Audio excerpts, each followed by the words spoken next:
Business has a responsibility to play a meaningful role as an important partner and stakeholder in society.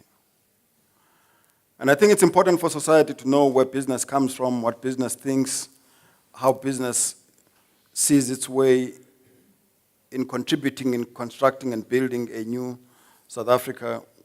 What are the possibilities, what are the constraints, and all of that. So that other partners in society can engage with business and have an appreciation of the constraints in business, meeting what many in society might expect it to contribute, and won't know that unless business comes out. And I don't believe that we can keep business out of politics. But I don't believe that it's appropriate for business to set about to be a bunch of political activists.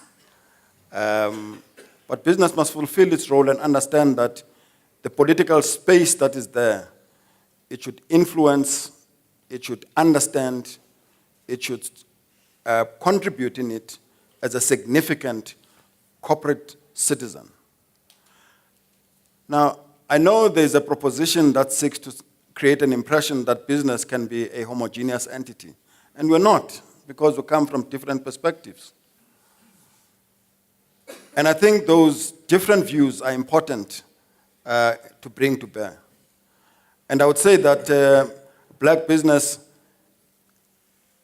isn't that either. There isn't a homogeneous entity called black business. Trevor would not be surprised to hear me say this. I have a discomfort, for instance, in being associated with Black Business Council that is led by somebody that I know has no ethics and no moral standing, according to her earlier conduct that was revealed and exposed elsewhere. Yeah. I actually get sick in the stomach when somebody asserts to be leading black business with those kinds of credentials, because that drags me in as part of that. So even black business is not a homogeneous entity. So it is important for us to open up and say our piece and be an influential voice in society and recognize that the business of government rests with business and the electorate, but we're an important constituency nonetheless. And we need to get out of this idea of being prisoners of a business that played a role under apartheid. I'm a business person. I occupy this space. I have no apartheid baggage. And I refuse to lose my voice because of a role that business may have played during apartheid. As a corporate citizen in this country, I would insist on my right to say that even though I'm committed, for instance, to the transformation of the mining industry, I do not believe that what the Minister of Mineral Resources is proposing is desirable for this country and for the mining industry. And don't question my credentials and say that you're a business person, so I expect you to do so. Tell me why I'm wrong.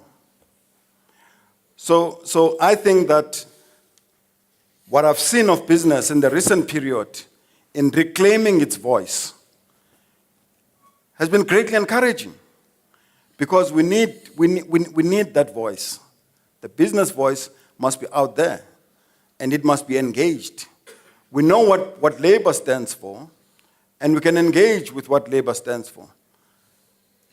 The nation has to understand what business stands for, and business must be engaged.